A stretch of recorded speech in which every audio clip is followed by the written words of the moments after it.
Live from Indianapolis, Indiana. Welcome to the Crossroads Sports Radio Show, presented by Scott K. Nichols and State Farm Insurance. And now, here's your hosts, Brandon Reef and Jonathan Birdsong. What's up, ladies and gentlemen? Welcome to Crossroads Sports Radio, episode number 237. I'm your host, Brandon Reef, joined as always by my co-host, my counterpart, El Capitan, Jonathan Birdsong. JB, how are you? Oh, man, with such an intro like that, man. I'm doing just fine, man. Finally just really get into the holiday mood, man. Do not have my Christmas shopping done yet, but I have started, man. So with that being said, man, that's what I got going on. Hopefully everybody's got at least something of their Christmas shopping started. But like, man, Brandon, please give us the rundown for tonight's show, official. Absolutely. We've got college football talk tonight. Big college football talk. We've had the conference championship weekend. We've got recap of that. We've got the college football playoff announced. The 4 teams are in. We'll talk that a little bit. We did talk it a little bit the other night on Sunday night show. Very little. We got news and notes around the college football world. We'll recap you on that if you haven't heard from us earlier in the week. We've got NFL reaction as well. The NFL going on as always. So pushing towards the playoffs. We've got talks with that. Some quick hitters, just some news and notes from around the world of Major League Baseball, college basketball, and the association. So that is our show this evening. John, let's dive into the world of the NFL first. First thing I have on my brain, and I think, hold on, let me a second. I think I've got something. Maybe. Oh, there you go. There you go. Can I play 4 seconds of it before you get copyrighted? NFL. Let's start off with the home team, Indianapolis Colts. John, Sunday night looked good. Oh, for the first quarter was good. Second quarter was good.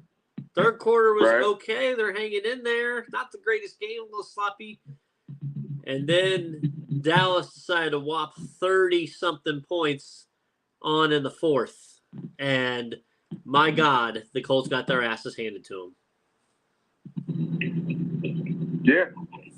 I've said it before. I've said it before, man. If you have a bad fantasy week, then start the defense against the Colts, because Matt Ryan is going to give he's giving it up. I've never seen such a huge drop off, man. It's not like I want to run a victory lap. I mean, if anybody kind of follows me via Facebook or Instagram, via Twitter, I was doing victory laps because I said this, man, just looking at like how every kind of the things kind of shaking out with Matt Ryan last year in Atlanta. And you know what I'm saying? Of course, people are going to say it wasn't terrible. It wasn't great either, man. Matt Ryan just doesn't have the fast pitch. He doesn't have it anymore, man. So he can dial up some goodies every now and then, but he doesn't have what he had even 4 years ago. So you've got the tweets. I got the tweets to put out. So again, man, I accept everybody's apology. I wasn't really looking for no victory lap. Brandon, it was ugly. It was ugly for sure. And in his quarterback play, so that he can't put that back out there. And I don't even know if you can put that back out there, for him personally, whether he's with the Colts next year or not, because you got so much bad tape now that the NFL just knows that he's basically washed up. He's offensive coordinator. John, they took a knee. That's kind of bad. They took a knee. I've never seen the team that's losing take a knee so they don't get their quarterback killed or have less yardage. Right. So I kind of go back to, we'll talk damage control or like what happened afterwards, man. But again, man, not to put it all on him, which we could definitely do, but you didn't put enough together in the first quarter, second quarter, third quarter. Third quarter, you said it was just all right, man. Then it needs to be all right. Jonathan Taylor at one point, everybody had MVP level conversations. At one point last year, not necessarily this year, right? But like, dude, I get it. He's a running back, but running back dude get pretend like, dude, what are you doing? How are you being a leader? I don't know, man. It's the ugly baby. They know it. Jeff Saturday was a big rah-rah move at this point. And, you know, honestly, Brandon, I thought that if they won 3 games, that he would be named the coach of the Colts. I don't foresee that. Like, man, we see there's problems with his play calling and his procedure. Like, he doesn't know what the heck he's doing. He doesn't even know who he said at his press conference on Monday or Tuesday, he goes, they asked about Matt Ryan, about his arm being hurt, because you noticed he had an injury previously, but if you know the wounded ducks, and he goes, oh, well, they don't keep me updated on those type of things. Wait, what? You're the head coach. You should know everything. Right. You know everything. Right. Correct. Justin Powell says on Facebook, so where do the Colts go from here? I think vacation, right? That's about all they can do. Everything's in valuation mode now, and they'll say this is a game because mathematically, like, it's kooky. If the Colts somehow can muster a win here, they'll still be in it next week. If they can beat Minnesota, if they can beat the Minnesota Vikings, they'll still be like playoff mathematically. But they still got to win like all the rest of the games, man. It's like that's like virtually impossible. Well, the good news is that they don't play this week, so that's well, you know what I'm talking about. They play Minnesota. Oh, I know. That's a good thing. They play Minnesota. They play Minnesota coming out of the bye. I hope it doesn't get as ugly as it did with, you know, what I'm saying, offensive like it did with Dallas. Minnesota can run some scores up on you as well. Hey man, you know what, Brandon? That's just the elephant in the room, bro. What is going on here with like the people? Remember, let's take the page back, bro. The people wanted a quarterback when Andrew Luck, because like that's what it is, man. And then this kooky story comes out about Andrew Luck, and that came out of the blue, didn't it? I had to go. Didn't that story come out of nowhere? I had to check myself. I had to check myself on what my reaction was when Andrew Luck retired. I think I might have said wow to a relative. Outside of that, man, like it is what it is.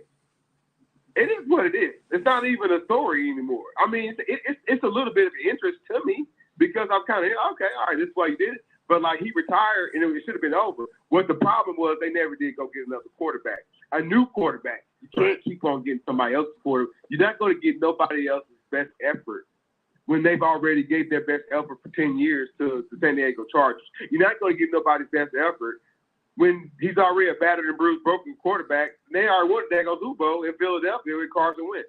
You're not going to get somebody's best effort when they already had a daggone meltdown how many years ago from the Super Bowl. Matt Ryan.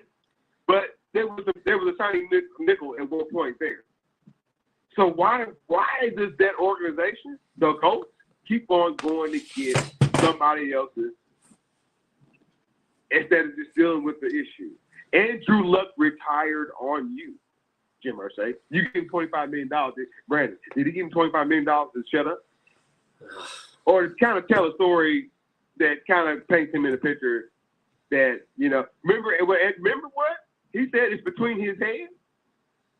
That's what they said. The problem between, okay, well, Andrew Luck, according to this article, it became a smart football player that's like, you know what? You got a lot of cachet in your pocket, and you're a young guy right now, man. So, like, why keep on getting yourself beat up for all this? Right. That's what that was about. That's what that article's about. That's like, you know, who could argue with that kind of logic?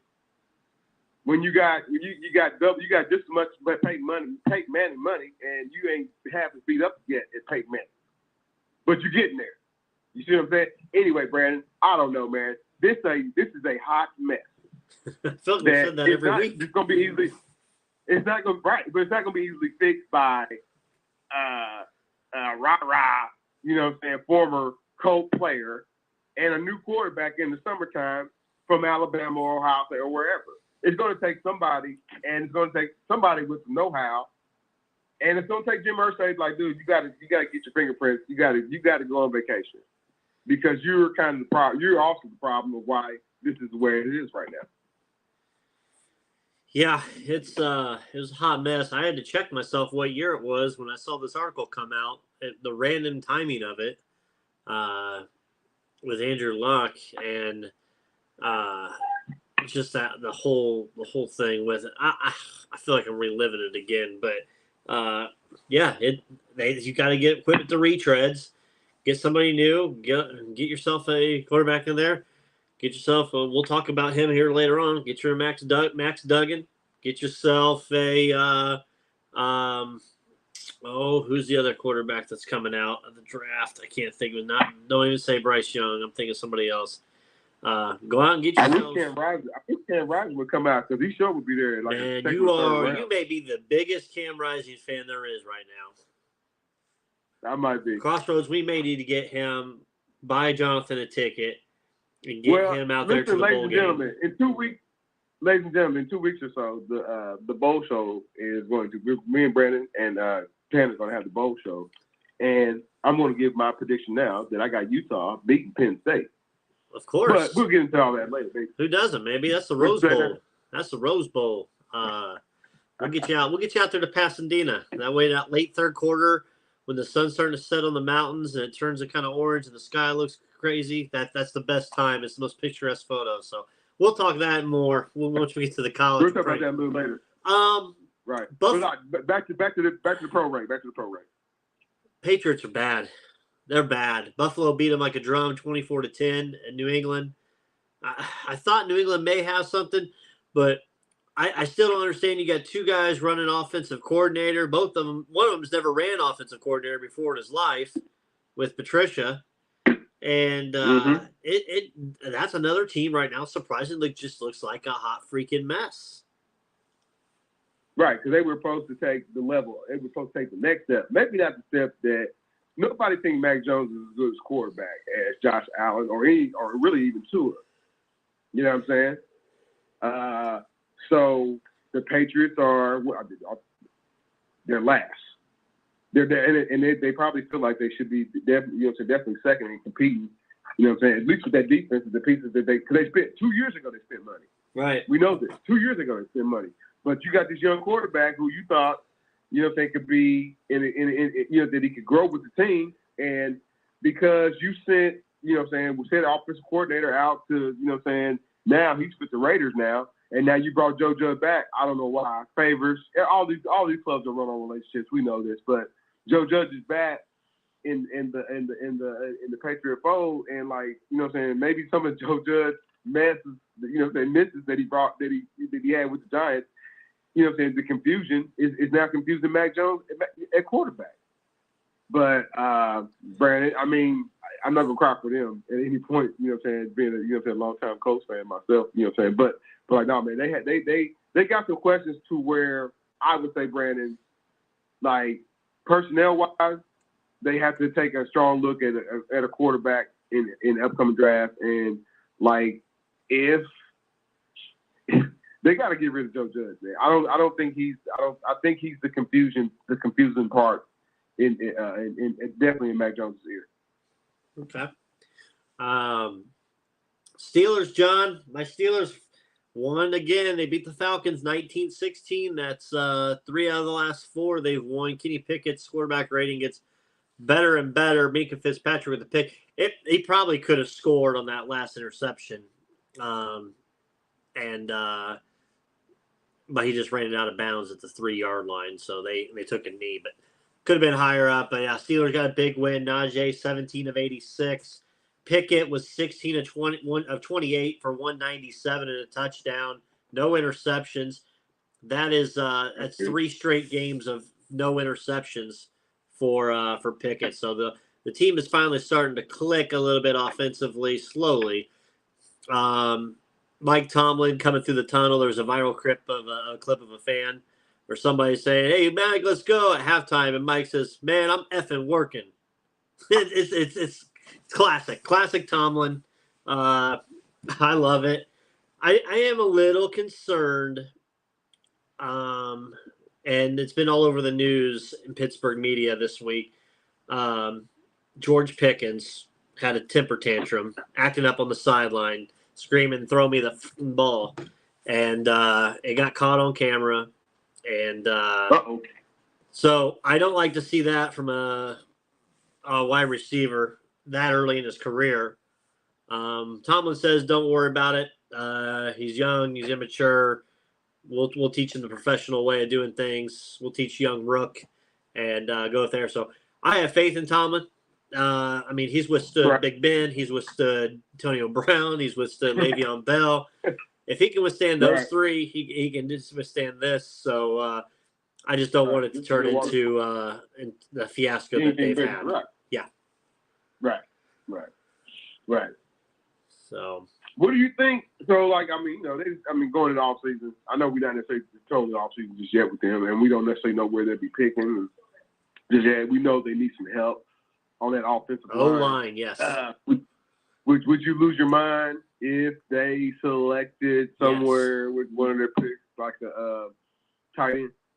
Yes, because we just got one last year, Freiermuth. We never have enough, man. We got three. We got three good ones already. We got him, Zach Gentry.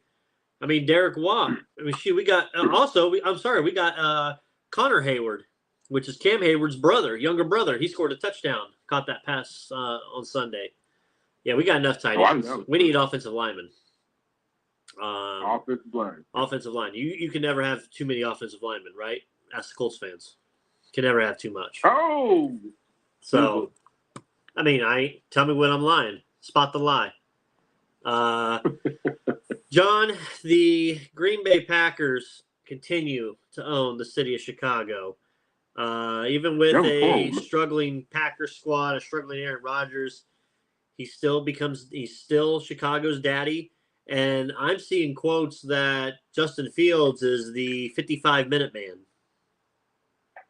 Because for the first 55 minutes, it's great, and then it just goes to shit in the final five always. Well, you know the talent. Like, what's left on that defense that's in Chicago, right? The two teams kind of going nowhere fast, man. I was shocked that that game turns so sour on Chicago. Again, man, everybody who's a Bears fan knows that they are setting themselves up for either a Drake draft order, right? I think they're projected right now like a top 2 pick, and they don't need a quarterback, and other teams do. So, like, what does that look like? What do you get back in return? You get to fill holes. You need in Chicago help. In Chicago, you need help on the offensive line. You need help at wideout. You need definitely production to replace Roquan Smith, which traded out. All that's fine and good, but that's not coming till next year, right? And on top of all that, including salary cap too, right? $130-something million underneath the salary cap. Maybe you get some of that lineman help. Maybe you get you a free agent wideout. Who knows? Maybe by that time Odell's 100% in his knee. He goes to Chicago. Who knows? I doubt it, but who knows, man? Right? But like, no, man, all those things, man, are true. But like right now, it's the Justin Fields throw, and it's kind of just him, man. And so like, yeah, it kind of came up short. It has kind of come up short the last couple of games, man. So the Green Bay Packers just found a way to win. It's not like they didn't look crappy themselves for the first 2 quarters of that game. Right. So two teams kind of going nowhere. You know what I'm saying? In opposite direction, man. Brandon, can you believe they're already talking about parting ways with Aaron Rodgers already? Parting ways after next year? Hey, and Jordan Love's in the background. I don't think he's going to be too bad. Colts should try to get Jordan Love. Oh, my goodness. I don't know about that, buddy. I told you, Brandon, nobody else's car. We don't want nobody else's. We want our own quarterback. That vehicle hasn't even been driven yet, John. It's just been taken off. It's just been taken off the truck, and it rolled from the truck to the lot. And it's just been kind of sitting in that lot. Nobody's purchased it. It could go fast. Listen, the engine looks great underneath.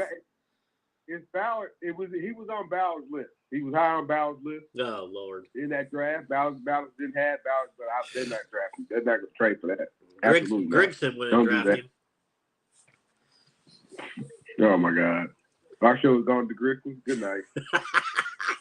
Titans lose big to the Eagles 35-10. I don't know what the hell's happened to the Tennessee Titans. They just fired their GM the other day, which is I think there's more to come out with that, but that was wild. Right. John, this one I want to ask you. Dolphins 49ers. 49ers lose Jimmy G. Trouble for them. There was talk that they may have tried to get Baker Mayfield. Baker ends up going to the Rams. And apparently he's going to possibly play tomorrow night after a one-day trade. So that'll be interesting to see. Oh, wow. But really, 49ers win 33-17 over the Dolphins. Kind of thoughts on that? They found a way to win, man. What's his name? Birdie. That's the quarterback. Yeah. Birdie. Not a lot of tape on him, man. You take what you can get. I think reports are now that they saying that our guy won't be out for the rest of the season. That he might be able to come back. That it's not a complete break on his foot.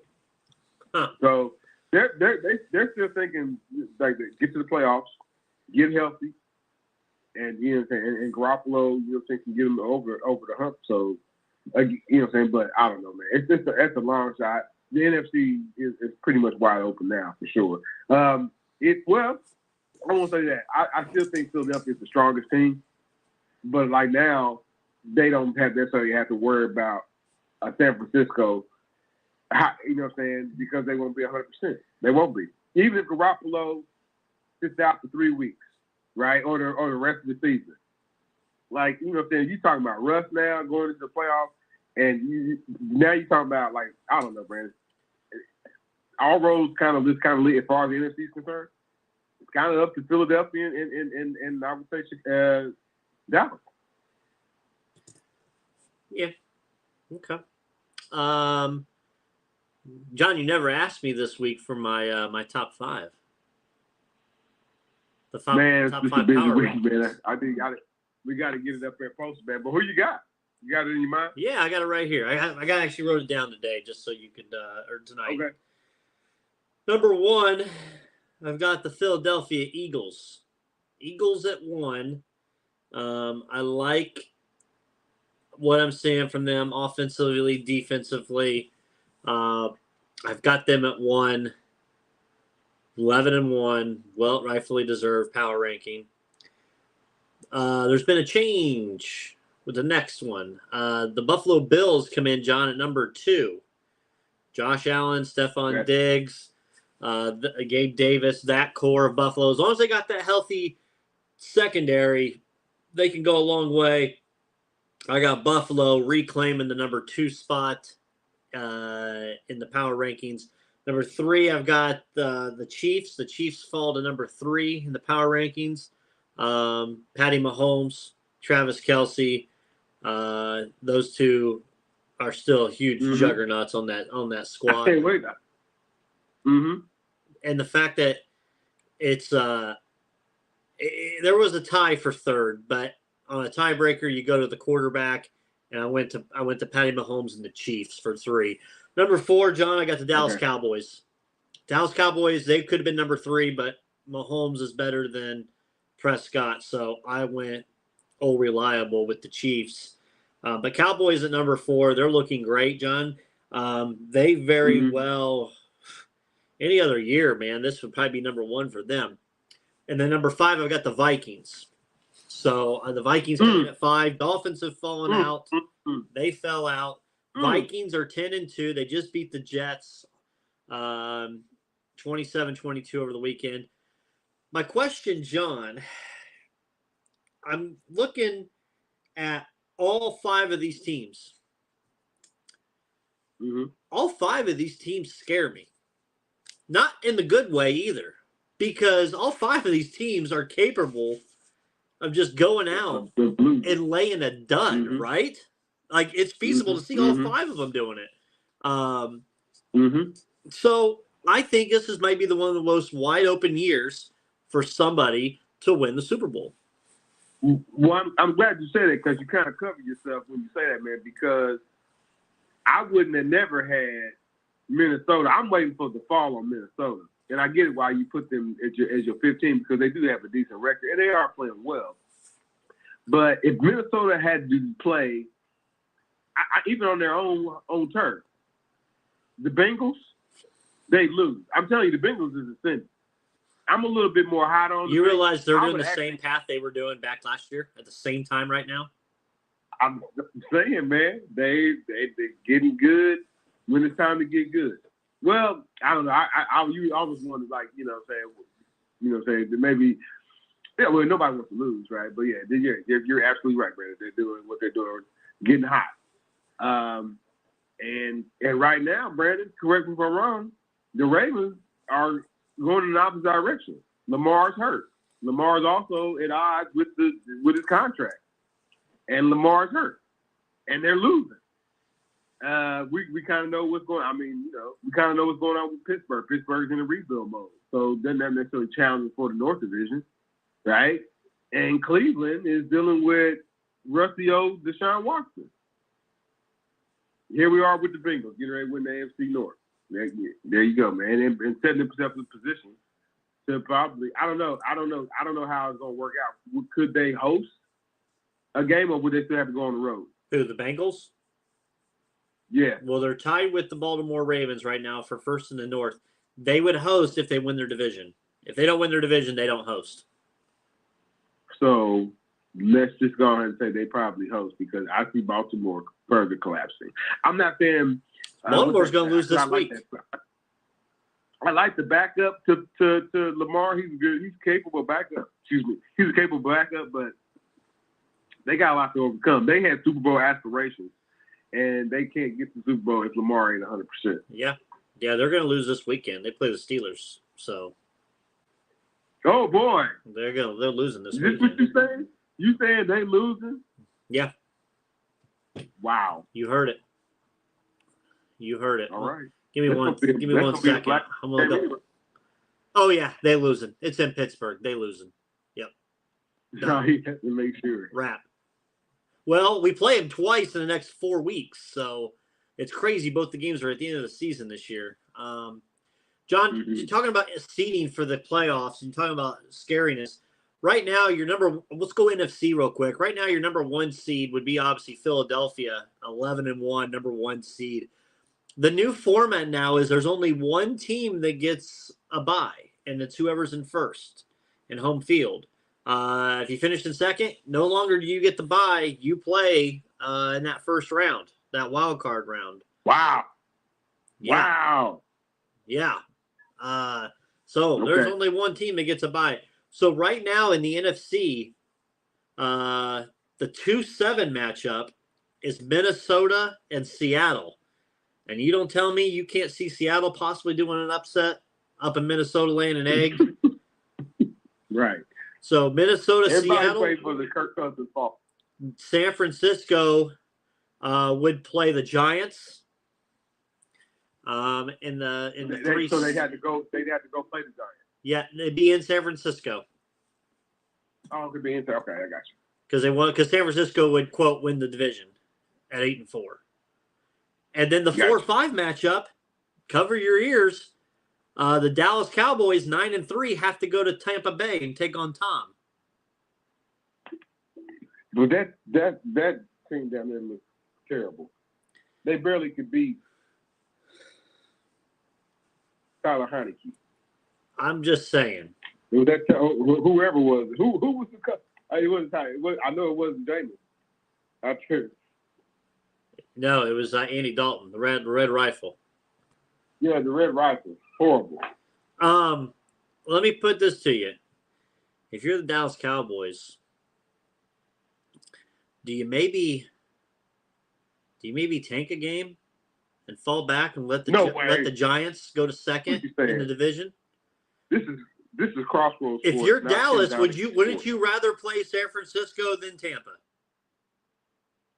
There ain't nobody afraid of Tampa this year. Buddy, I'm telling in the playoffs, on the road, come on now. You better be. If they better be nervous. Well, because Pitts will be going down their leg if they have to go to Tampa Bay. Mark my words. If they go to Tampa Bay, they will lose to the Bucs in the wild card game. Stop it. They will not. I'm telling you. Gentleman's bet. Dallas gonna be there? Huh? You heard me. No, I didn't hear what you said. I said Giselle gonna be there. Stop it. This is my only response to that.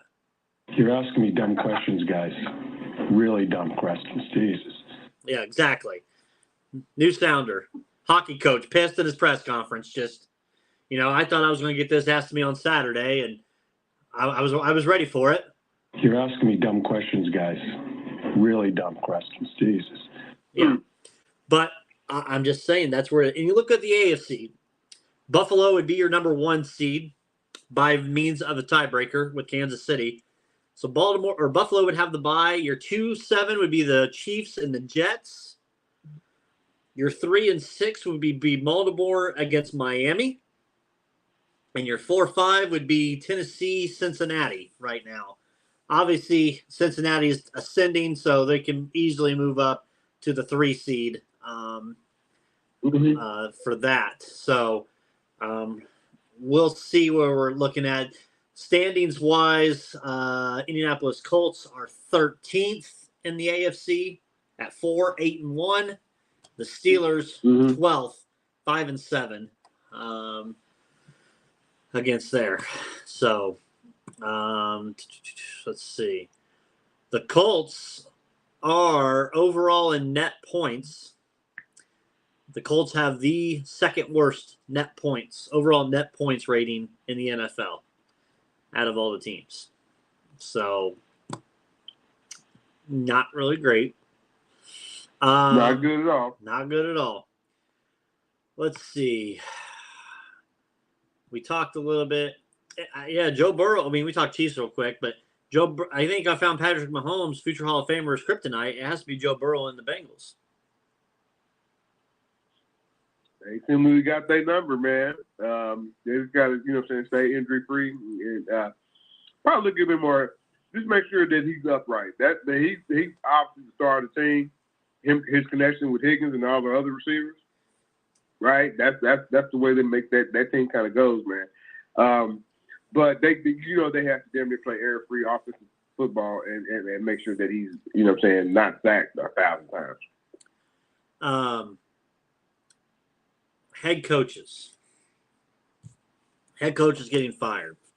We've had 2 so far? Matt Rule and Frank Wright.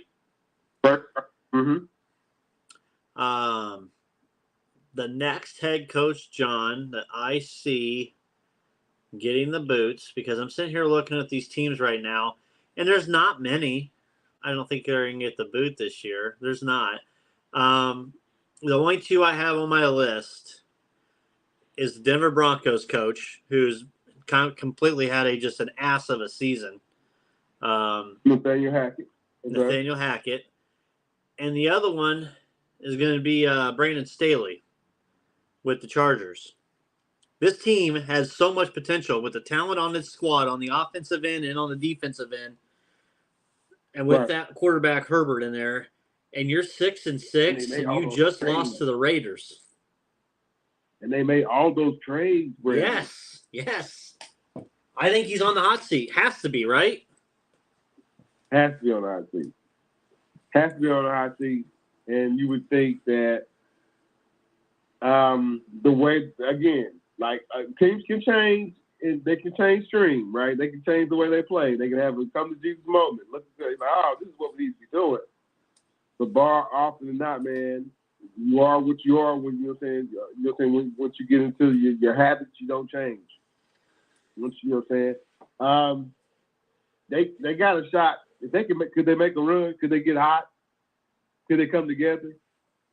They could. But we've been waiting for that. It hasn't happened yet. So I don't know if it happens, man. And I think, just like I said, they have new leadership there next year in LA.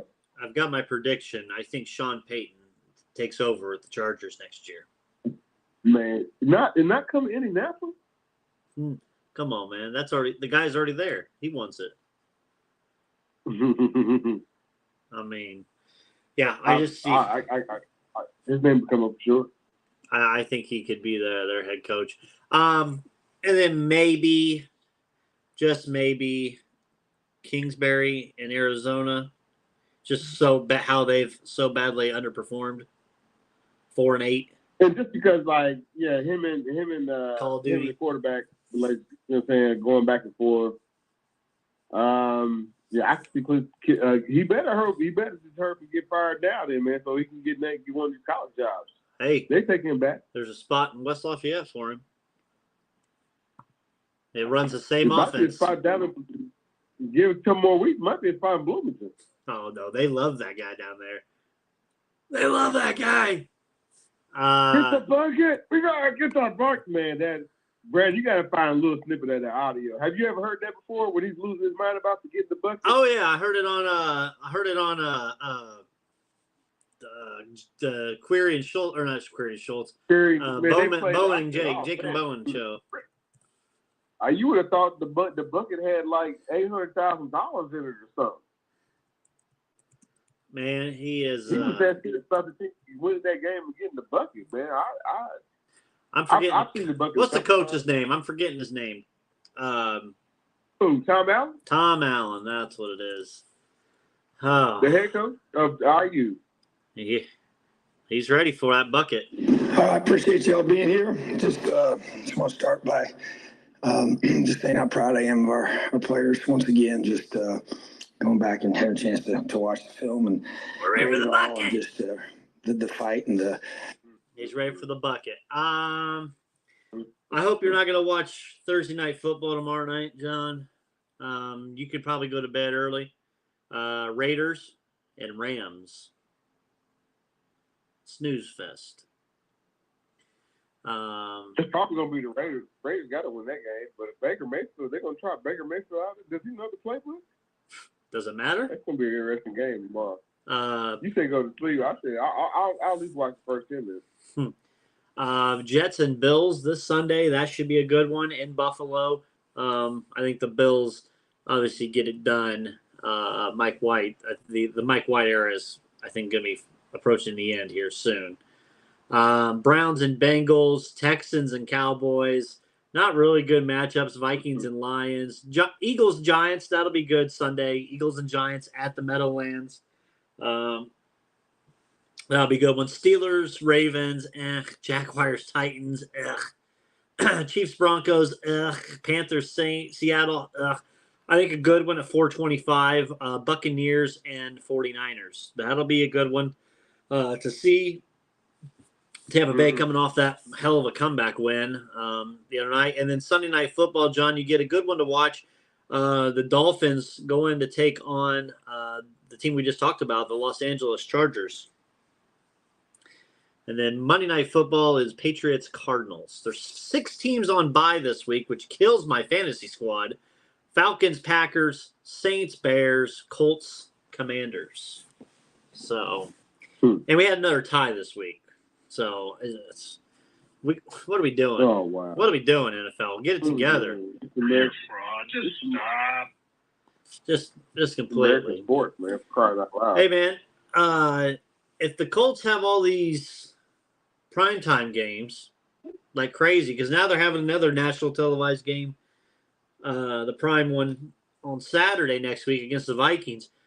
But that's 4 out of the last 5. They're on this national television slate. They were doing all that bitching. They don't have no excuse now. That's the legs that they've been laying on national television. You got to believe that is a wrap with that. So, anything else, John, NFL related? I think we kind of covered it all, man. Yeah, we kind of covered it all. Okay. We're going to do a quick ad read. When we come back, we're going to hit the college football world. Stay tuned with us. We'll be right back. You've changed thousands of diapers, cut off hundreds of crusts, played hours of peekaboo and duck, duck, goose, because you'd do anything for your kids. That's why it's so important to protect them with life insurance from State Farm. State Farm Insurance agent Scott K. Nichols will help make it easy and affordable to help protect your family no matter what the future holds. Because for the people you do anything for, life insurance could mean everything. Call State Farm agent Scott K. Nichols in Indianapolis today at 317-243-3509. Like a good neighbor, State Farm is there.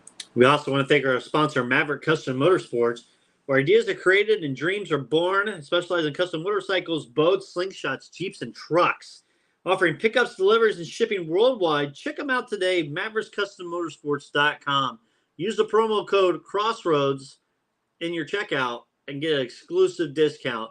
And be sure to let them know that Crossroads Sports sent you. Like I said, Mavericks Custom Motorsports down in Miami. Give them a call. Check out their website. Check out their Facebook page. They'll get you hooked up. They ship it anywhere you need them to ship it. So go check out that great sponsor. Crossroads Sports would like to thank Wiseman Logistics. Their team is dedicated to the successful delivery of your packages. Services, domestic or commercial, 7 days a week, 365 days a year. Call 877-744-6212 to set up your delivery. Thanks, Wiseman.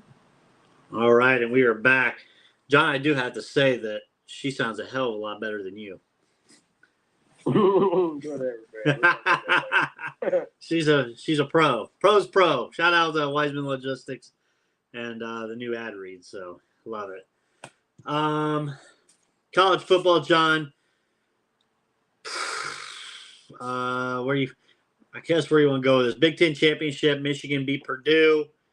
Donovan Edwards, J.J. McCarthy, dominated performance in the second half. Boilers held in there as long as they could before it going to the wayside. Great press conference after the game that I was able to listen to J.J. and Donovan Edwards and Jim Harbaugh. I don't believe Jim Harbaugh's leaving at all. I think he's going to be there for the good. He kind of reiterated that yesterday. But though just those teams, those guys have bought in so much. They sounded so professional, the most professional press conference I've ever heard. I was very, very impressed, not only by them, talking about the community, the school, Purdue, Indianapolis, the teammates, everything that they were talking about was very, very respectful. And they've got a great thing going up there in Ann Arbor. And hopefully they'll carry that torch for the Big Ten and can take at least one of the two teams to the national championship. Any other thoughts on Big Ten championship-wise that we didn't cover the other night from you? Nah, man. It was just a great game, man. Purdue just didn't have enough to, Michigan started running the ball, man, and didn't have enough, kind of to stop it, man. And, like you said on the other night show, man, you're trading touchdowns for field goals, man, and you can't do that. Seven is more than three every time. So, Purdue, I know there's a lot of news out of Purdue today. So, whether how they rebound and get back into next year remains to be seen. But, no, man, you got to tip your hat to Michigan. They have put themselves into be back-to-back Big Ten champions and back-to-back representatives from the Big Ten in the college football championship, man. Harbaugh put something together special. Yeah. We'll stay on Purdue real quick. Came out today, finally, that Jeff Brom is leaving, taking a 6-year, $35 million deal with Louisville, his alma mater. Press conference will be soon. He did let the players know earlier today. They said that it was a matter of time, in my opinion, that he was going to do this. Everybody knew he was going to end up in Louisville. He didn't go there the first time. It's good for him. Like I said previously, it was time for him to go for two things. Number one, if they would have lost that game to IU, I was calling for his head. But secondly, you got to the Big Ten championship with this squad, this team. I don't know how many more chances you're going to have with that, especially with Wisconsin getting fickle in there and them growing. And then you got USC and UCLA coming over. Those opportunities may be dwindling even more. So go to an ACC team, what ACC conference where you've got a Clemson who's a little shaky. You've got Miami who's not any good right now. But you got some NC State. You got some schools. Louisville can beat these schools. They can. And they've got the talent to. And they've got the NIL money. There was 3 recruits that Jeff Brom was going after that the Purdue NIL people did not want to give the money to. They didn't want to give that much money to. Those 3 ended up going to Louisville. Louisville will give that money. So it's almost a no-brainer that he was going to go there. Better resources for the NIL and such, that they're opening it up down there at Louisville than they are at Purdue. So not a shocker to me. I was waiting on for it to happen. It's good for him. Now for Purdue, how are you going to build on this? Because you have to take a step forward from the Big Ten championship game. Take a step forward. We can't take steps back. We can't have another Darrell Hazel-esque person come back in this program and set it back 3, 4, 5, 6 years. It'll be interesting to see who they bring in here, John. I texted you this morning just some of the candidates I was hearing. Nothing really blew me away, but I like the Wake Forest guy, Clausen. I think he'd be good there, but we'll see. I don't want a MAC guy. Please do not bring in a MAC guy. They tried it. Well, did they already try that? Hazel. Well, right. Well, I don't know. Maybe we haven't heard anything like a plan of succession with anybody from Brom's staff. So, who knows who's going to be the next head coach of Purdue football? Man, it's definitely, like I said, a blow. I still think Purdue is a good place for a college football coach to, if he, wants to set up stakes, there. It's just that there's probably a whole lot that people are going to be hesitant of, and I would say like long term as the Big Ten changes, the landscape of the Big Ten changes. UCLA, USC comes over. Brandon, I'm losing my mind. They're saying there's going to be no divisions. I don't know how that works, bro. And then I don't know how the teams like that usually are in the middle of the Big Ten, the Illinois of the world, the Purdue's of the world, even the Minnesotas of the world.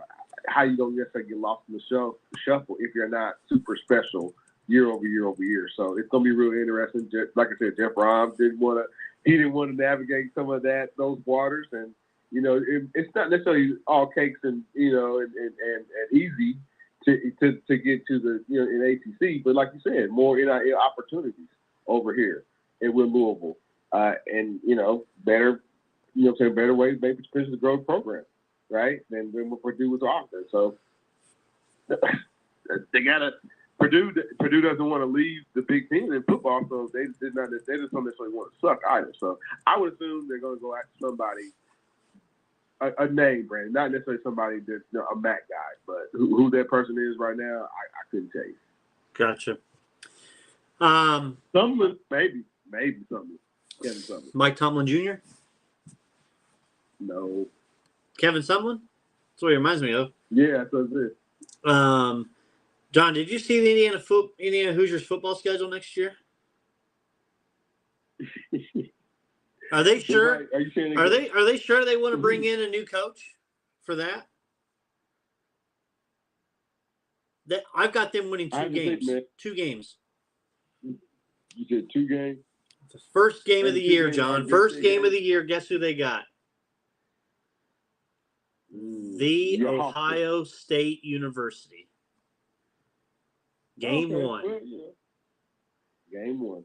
Then they take on Indiana State, the Fighting Sycamore Trees, the Fighting Trees. Okay, so there. Then they go to Indianapolis at Lucas Oil Stadium, and they take on Louisville. Guess who their coach is? You're going to see a familiar face, Jeff Brom. Familiar face, right? Yeah. Then they play Akron, at Maryland, at Michigan, home against Rutgers, at Penn State, versus Wisconsin. You won't even get them beat Akron? You said they can't beat Akron? No, that's 2. That's their 2 wins.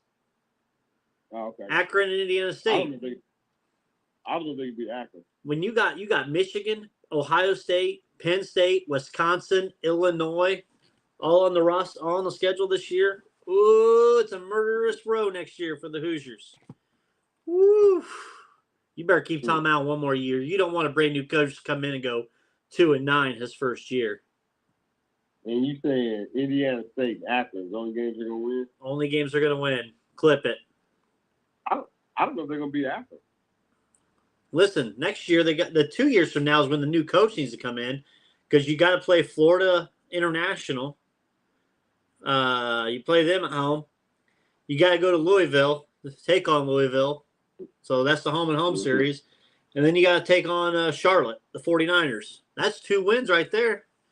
And by that point, somebody's got to be god awful in the Big Ten. So you got to figure it out. I mean, man, they're going to see Jeff Brom quite. I'm looking at their schedule right now. They're going to see Jeff Brom a lot. The next 3 years, they play Louisville.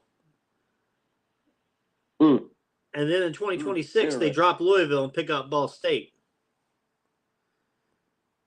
And them Cardinals. So well, Ball State needs players. So if he, yeah, Carson Steele transferred. John, where did it say where he's going to?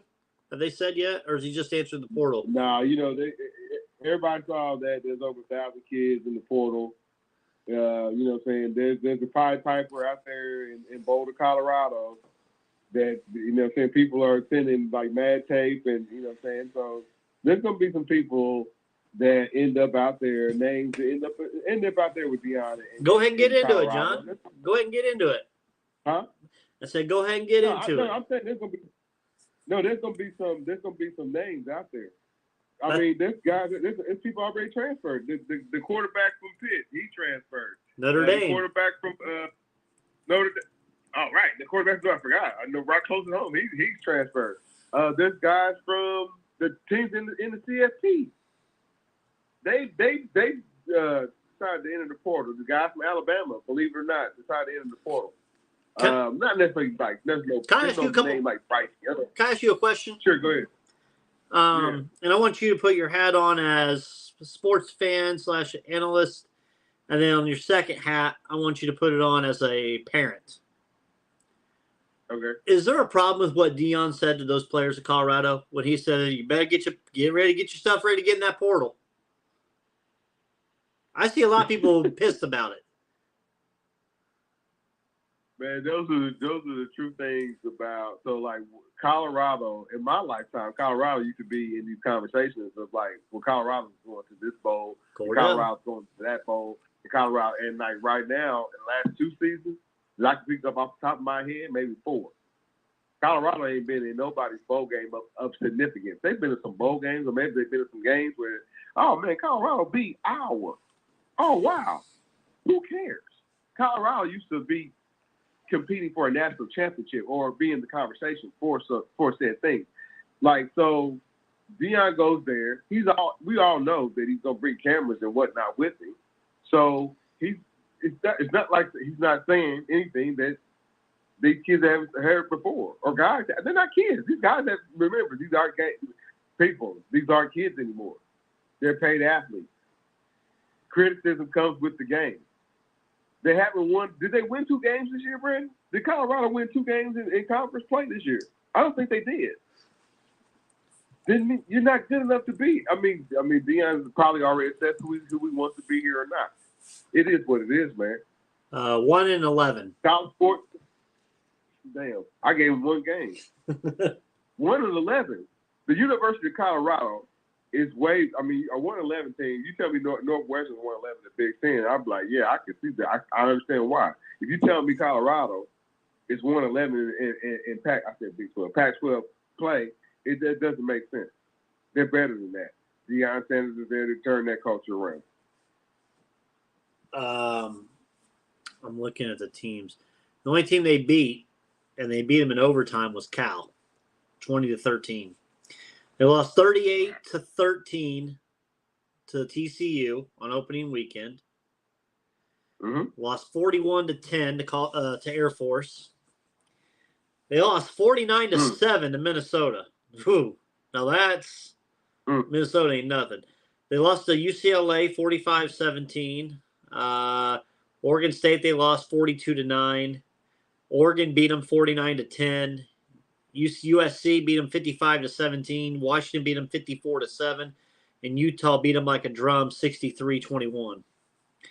But Deion Sanders taking over, bringing the son in there, quarterback, yada, yada, yada, Jackson State.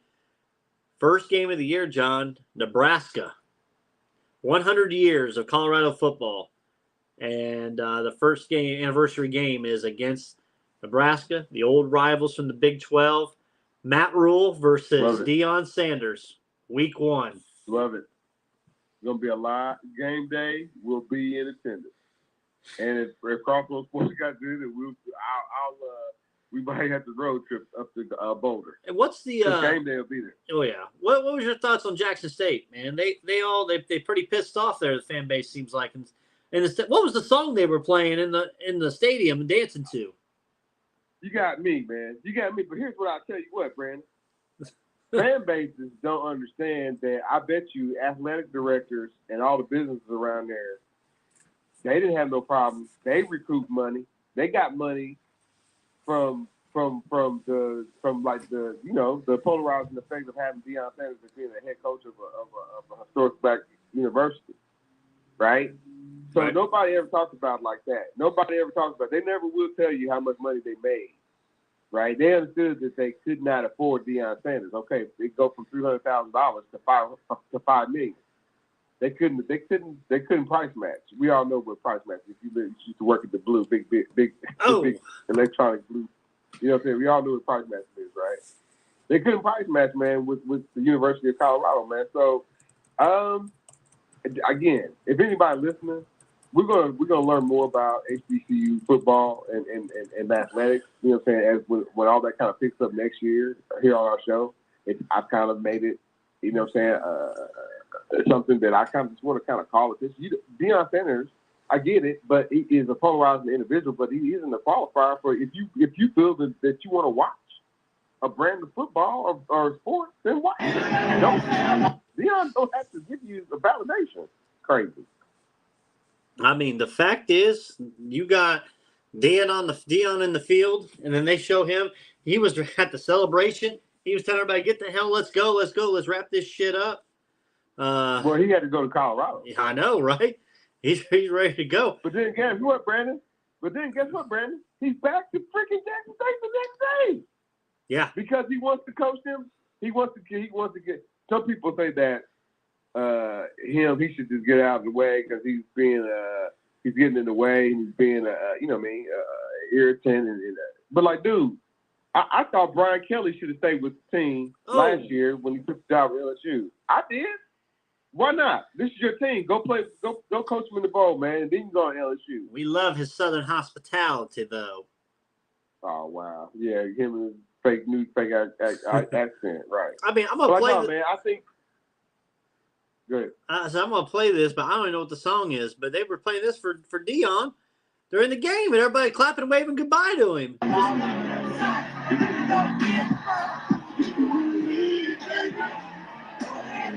You're leaving. Go ahead and leave then.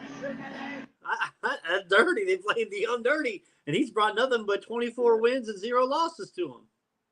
24 wins, 0 losses, and probably a boatload of money that nobody knows about other than the ADs and whatnot. But that's just Mississippi being sour. Right. What else do I got, John? Max Duggan.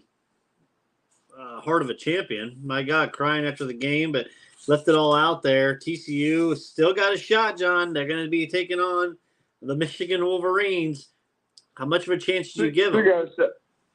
I don't know, man. I kind of like their chances. They have to play. They really have to play error-free football, which is kind of not necessarily a calling card. They like to make a couple of errors and get behind.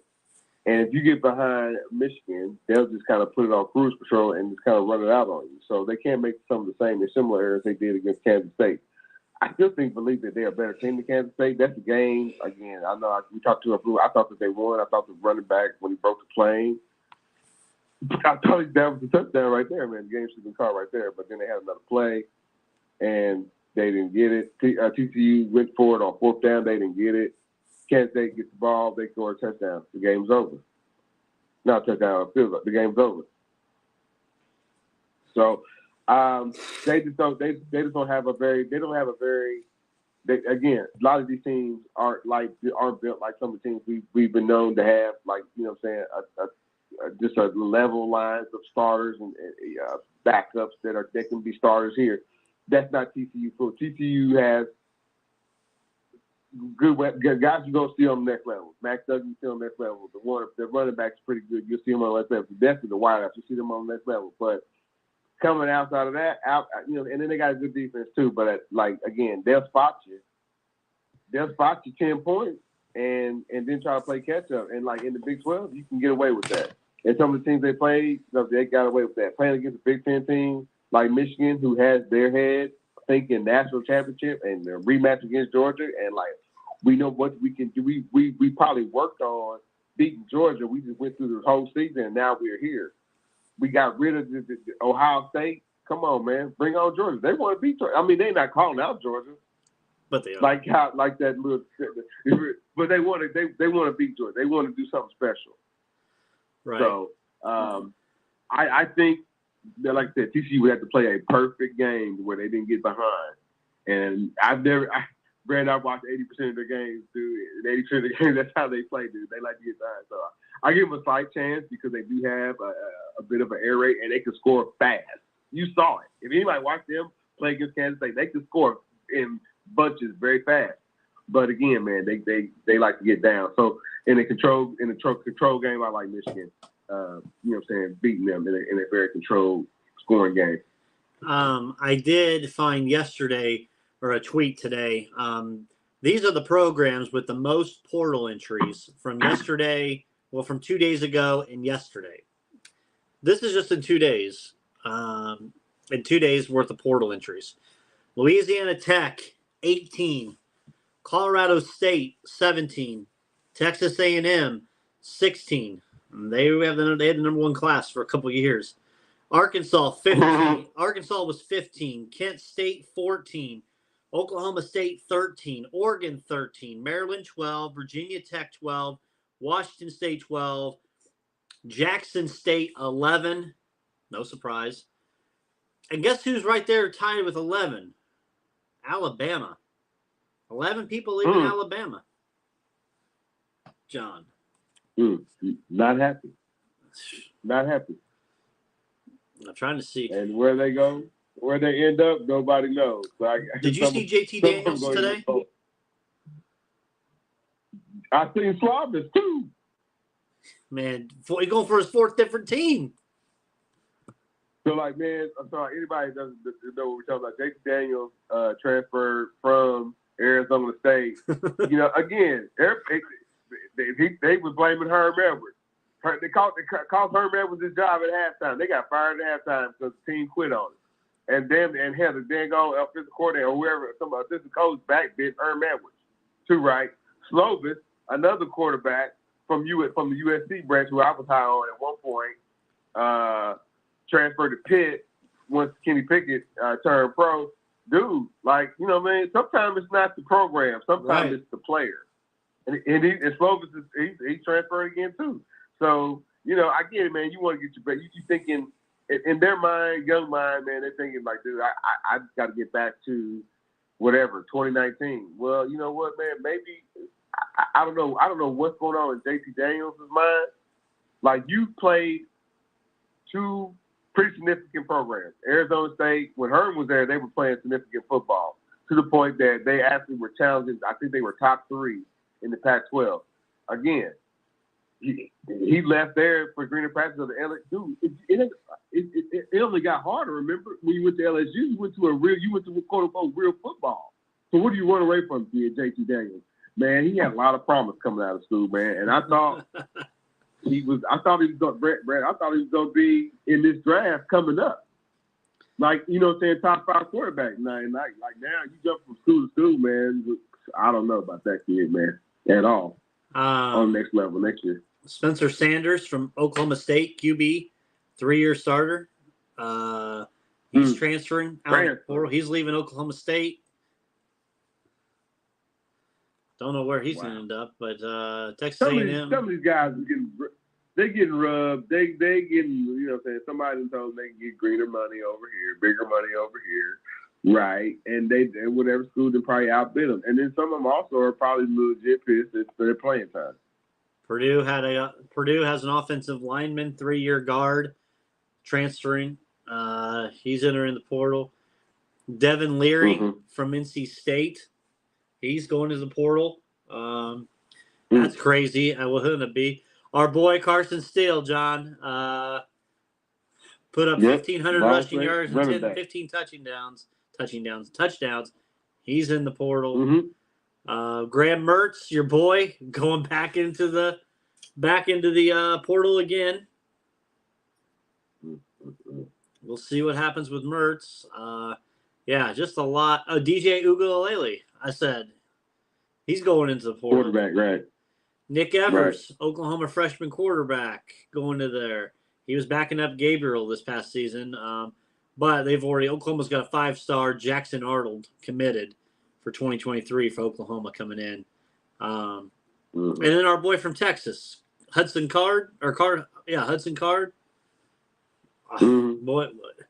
give us somebody up at Purdue. Give us one of these guys. We'll take them. We'll see what happens up there. Right. I want to know your thoughts on this, John. This will probably give you a little hot button. What about Jackson Smith Enigma? He was a little bit hurt, whatever, and he says, "You know what? I'm skipping the college football playoff. I'm getting ready for the draft. I'm done." Who did this? No, I'm sorry. Jackson Smith Enigma, wide receiver, Ohio State. Their number 2. Man, you know, somebody. So, like, in this new millennial way of thinking, man, and if anybody is offended by that way of me saying that, in this new millennial way of thinking, somebody's going to say, well, that's okay, man. It's his right to do so. And he's right. He's preparing for a draft. Doesn't want to get hurt. But, like, dude, this is true. But, like, man, you sitting your teammate out high and dry. How many times anybody gets this chance to be national champion? Right? And now, Brandon, we're not talking about where there's money on the table anymore. We're talking about guys getting paid now. So you really are quitting the team now, Brandon. It's not like, well, this guy's gonna get paid over here because he's not getting paid over here. You join the team, be with the team. Then I don't know, man. It just sends a bad message. To me, it just sends a bad message. Like why would I? So I'm supposed to draft him? I'm supposed to put him on my. He's a mercenary, Brandon. You quit Ohio State? Yeah. You quit Ohio State? It's like they was like, you know. It's like Bosa. Bosa did the same thing. They weren't campaigning. Well, that was the time. So again, that was a different time. That was before NIL. And when we knew that money wasn't necessarily, I get it, man. Maybe Bosa was probably getting some money. Who knows? But that was before NIL. And I get it, man. The NFL check is bigger, but like, daggone, man. They were campaigning. Ohio State wasn't campaigning as high as Nick Saban was. Nick Saban had on his suit jacket and was campaigning trying to get back into the CFP. But, you know, you go to Ohio State to become a professional football player. Secondly, win national championships. And, like, that's the commitment. I don't know, man. Guys, you dump it. You get to your team, part of the team gets the national championship game, and then you quit. I don't know, man. Kind of kooky. Maybe you should have went to Ohio instead of Ohio State. Right. No, Justin, he won't be the only one opting out, which makes our picks even harder when we do our picks. But yeah, I do like there is some I do like already. I already see some lines that I really, really like. Once in a lifetime game, man. Once in a lifetime game. Yeah, John. What is our? So we've got a show next week. Next week we will do the first 13 bowls. The first 13 bowls of bowl season. We will do those picks next week during our regular show. And then the following week we'll do the next 13 bowls. And then the following week we have 15 bowls we got to pick. So oh my God. We're hitting every single bowl. This is the postseason. Oh, the regular season rating, let me see the rankings. I got them on here on the Facebook Live. The regular season pick'em is done officially. All three of us went 5-3 last week during the I gotta get back during the conference championship. I finished winning. I won. I was below 500, but I was 63, 66, and 3. Jonathan was 57, 72, and 3. And Tanner finished second at 61 and 68 and 3. So I beat Tanner by 2 games, and I beat John by 6. So the regular season is over. This will go on. I'll put the standings in an Excel file like I do every year. That will conclude our regular season pick'em. We've got bowl pick'em, so the records will reset for bowls, and we'll see how we do for all 41 bowl games. Overall, John, we picked, let's see here, 142 games total is what we picked this past season. So we'll see what happens with the bowl season. We got bowl season coming up. We'll get our picks in next week. Those will be posted as well. Every week we're going to have 13, and I think it's 15. And then the national championship pick will come that week before the Natty. We'll make sure we get that in.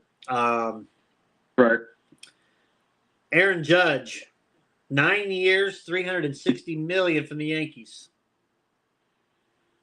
Woo!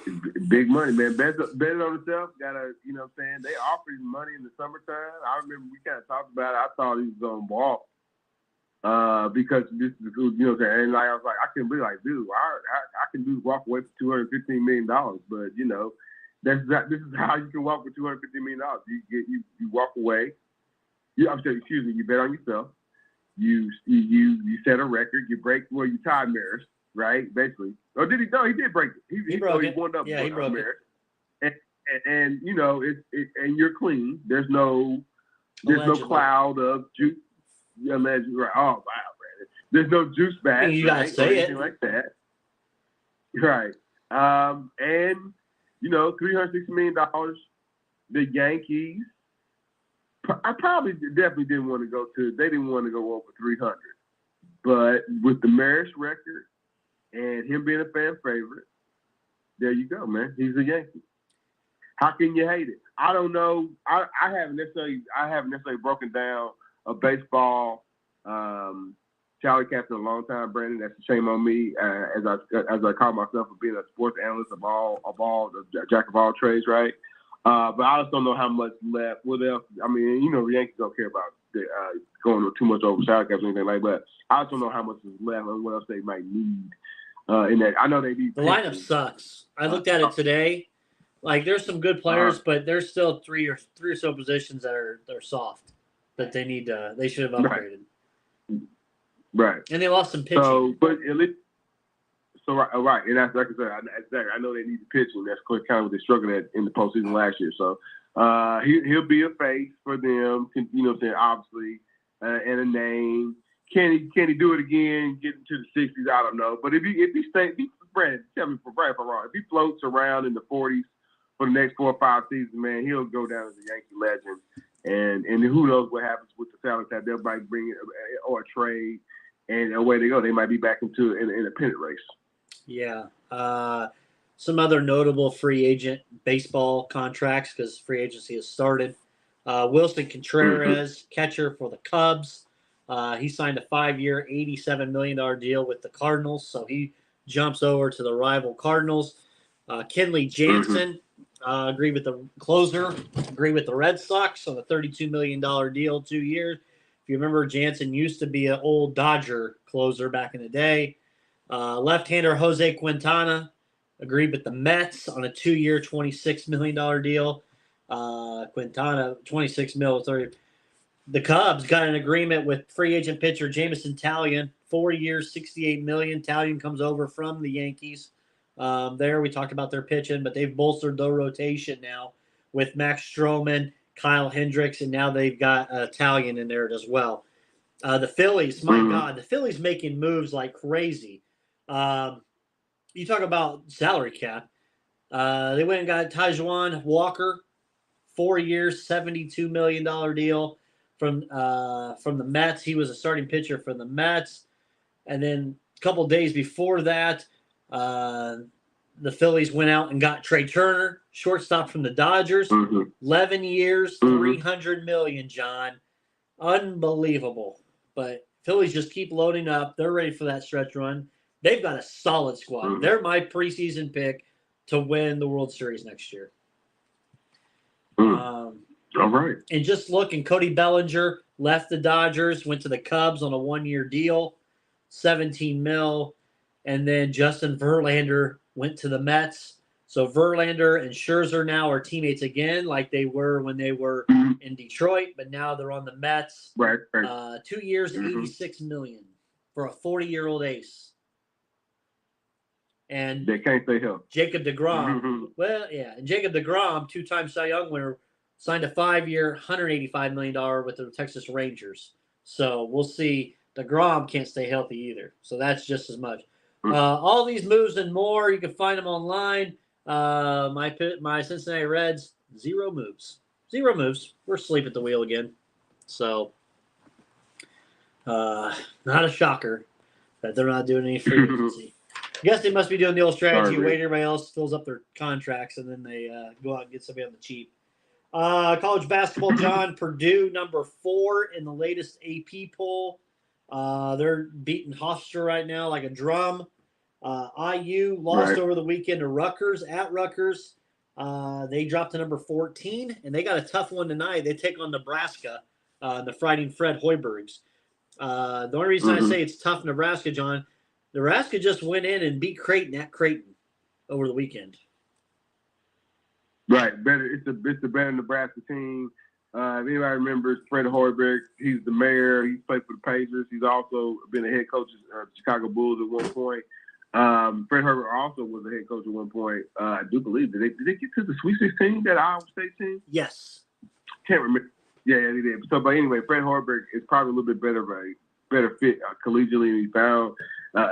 He took some lumps in Nebraska. All right, but this team now is hitting on all cylinders, man. So that game against IU got against them is not going to be easy one at all, man. So definitely game just check one. Man, when I think about some of the teams from around the country, yes, you definitely got to mention Purdue, as they are definitely undefeated, a force to be reckoned. Zach Edey is definitely a force inside to be reckoned with. He's already getting the National Player of the Year honors. But, mentions it for darn sure. So, man, again, you got like what you see out of Purdue. Houston, the University of Houston, and the IU former coach Kelvin Sampson, man, they're number 1. Brand, they play teams. They're undefeated. They play teams real close, real tight, and then they also have the ability to blow out the team. So, man, again, we'll see them. We've seen them come to our rise during the last 2 Final Four tournaments, man. I think Houston will be right there again, man. So I'm attuned to it. There's a lot of parity, I would say, in college basketball. Here locally, man, Indiana State, they're chucking out victories, man, and Ball State's, floating around 500, man. So, like I said, man, a lot of parity in college basketball right now. Either everybody is scheduling real good this year, and so there's really not a real dominant team right now, or once everybody's season kind of starts, and then after that, when the real season starts, that big tournament, like I think teams like North Carolina are ready to flip a switch, and even Gonzaga has taken some lumps this year. I think, but they'll be battle tested, and then come March, their names we'll be talking about too. But a lot of parity right now in college basketball. Yeah, I do want to read something I just saw. So all these kids are putting in their transfer portal announcements with thanking and yada yada yada or whatnot. I want to read what Dylan Johnson, and it just came out 37 minutes ago. Dylan Johnson did one, and the caption is just "Thank you" #Hail State Forever. Dylan Johnson played for Mississippi State. Mike Leach. I'm going to read his thing. First quote, "First and foremost, I would like to thank God for giving me the opportunity to showcase my talents at the college level. Without him, I have nothing. Secondly, I would like to thank my family and friends for the endless love and support they have shown me throughout this season. To Mississippi State University, my teammates, trainers, and amazing fans, it's been an honor to participate in this program with all of you. Together, you guys have helped me build my character and skills tremendously. With that being said, since I am not very tough and Leach is glad that I am leaving, I will be entering my name to the transfer portal with the hopes of finding a more fitting playing environment for me. Thank you. So you actually wrote that? Yeah, he wrote that. Oh man, Mike Lee never ceased to amaze me, man. Oh, wow. These kids are. Somebody just tweeted. I was literally just getting ready to say how stupid all these announcements are, but this one was pretty funny. Yeah, that's pretty fun. Oh That's pretty shoot. fun. Trying to think. The last thing I got for you, and I don't know if you have anything for me. Give me a second, John. I just saw it. Anything? I don't really have anything on the Pacers. I mean, they're kind of going through that tough stretch right now. Yeah, they saved themselves. You know what I'm saying? A decent little road trip, man. It obviously could have been better, man. Another, you know what I'm saying? Put another little shocker on the veteran team like Golden State, man. We got us a player in Nimhart. If you're Pacers fans, you got depth, man. You think about it. Chris Durant hasn't been playing. Miles Turner has been playing, and the Pacers still look pretty darn good. And they don't even have all their ponies out there. So I get it. Them Clippers took them out. I took them to the woodshed. Utah took them to the woodshed. But tonight you got they beat the Lakers and they beat the Warriors. Beat the Lakers, right? Beat the Warriors, right? Tonight you got the Karl Anthony Towns minus less. You know, say he's not playing tonight. Minnesota Timberwolves, man, finish strong, man. Beat this team and then come on back home. I think they got like a home stand coming up. So yeah, beat Minnesota and dude, come on back home. Fans will look. Two things I have. Breaking news: quarterback Drake May is announcing he is returning to North Carolina for next season. So he's heading back to UNC. John, real quick, your take on the Trae Young and Nate McMillan issues. Just, different generations, man.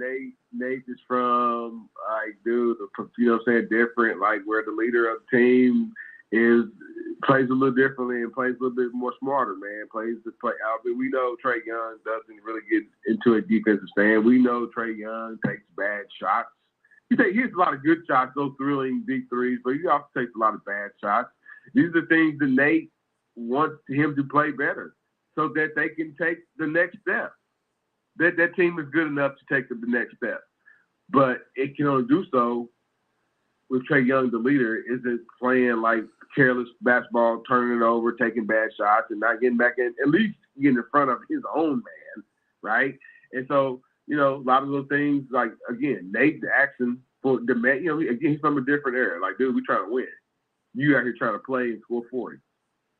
Right. It's two different, we're two different things. And everybody, like you said, Brad Stevens, remember he said, everybody, we all trying to win. We all got to be going in the same direction at the same time. And but unfortunately though, Brandon, it's a fight if it is that Nate's not going to win because organization would rather let the player mature before they take that side before they take the coach's side, unfortunately. So hopefully it's just something that maybe I've blown out of proportion and it's water under the bridge because, like, again, I like Nate and I kind of like Trae Young. So you don't want to have Trae Young like you got Nate McMillan fired. Come on, man. Right. Last thing I have is shout out, happy birthday, Larry Bird, the legend, Larry Legend. Absolutely, man. So I'll let you do your last things, John, and then once you finish, you can wrap us, brother. Dude, I don't have too much anymore at all, man. Like I said, NBA season still kind of pretty much in its infancy, man. I see a lot of things, a lot of trends, man. Boston looks real good. So does the Bucks, man. On the other side of the pond, on the other side of the map, the Lakers aren't terrible, but and not only Golden State, but man, they gotta get some those old guys. You gotta get some help from some of those young ladies they got on those teams, man. Outside of that, man, Phoenix looks real good out west. They really do. Other than that, man, me and Brandon will be back next week, man. with another great show. Like I said, Brandon, we've been breaking down some more bowl games. We're talking some more NBA. Definitely talking about some more NFL. Hopefully the Colts don't do anything more embarrassing, right? Well, they can't because they'll be on the bye this week, right? But no, man. Thanks to everybody who chimed in on the Facebook Live. Thanks to everybody who chimed in. I know we got a lot of messages, personal on texts and whatnot that I got. It was like, hey, why aren't y'all talking about this? So I'm sorry. You should have called in if you wanted to talk about whatever. But like, no, man, we had a great show tonight. Like I said, thanks for everybody for chiming in on the Facebook Live. Thanks for our sponsors, Mavericks Custom Motorsports, Washington Logistics, and Scott K. Nichols State Farm Insurance. How could we do this show without them? Outside of that, man, we'll try to do it bigger and better next week. Thanks everybody for listening. Thanks for listening to the Crossroads Sports Radio